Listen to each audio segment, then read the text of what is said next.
Through the loaded history and the nature of silicone in relation to the metaphor of the wheelchair, Carmit creates a complex situation full of connotation.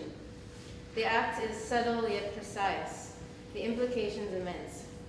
Silicone has always represented flesh, but without internal construction, it falls limply to the floor. To me, this is a metaphor for our own vulnerability, a reminder of the fragility of our lives.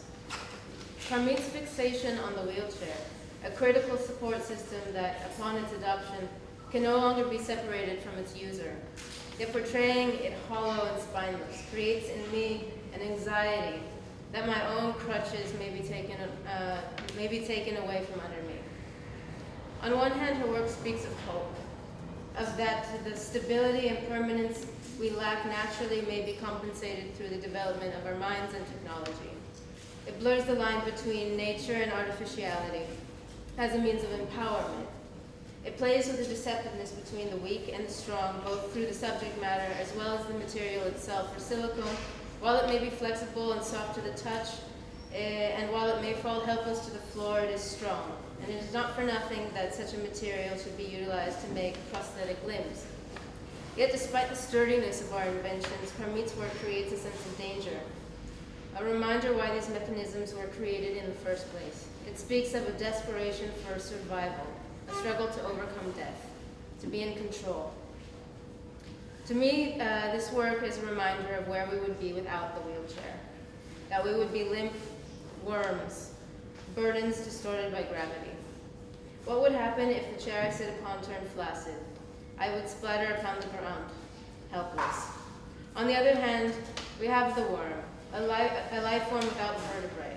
It could be cut in half and continue to exist unhindered by the rigidness of such complex internal constructions as we have. Yet when our bodies become amputated or fragmented, only the ghost of it remains, phantom limbs that when taken are gone forever. In her work, we are represented as fragmented organisms where any part of the body can be replaced, for we are a culture that does not believe in weakness. We do not know how to look at an unfit stranger on the street with ease. We ask ourselves, what if I lost my legs? What if I lost the ability to take care of myself and become a burden upon my loved ones? Would I continue? Would I kill myself? This work to me is a reminder of the discomfort of such questions, ones that we try to look away from as much as possible because we do not have the answer. This work to me forces me to look and acknowledge mortality, though we may try to forget it.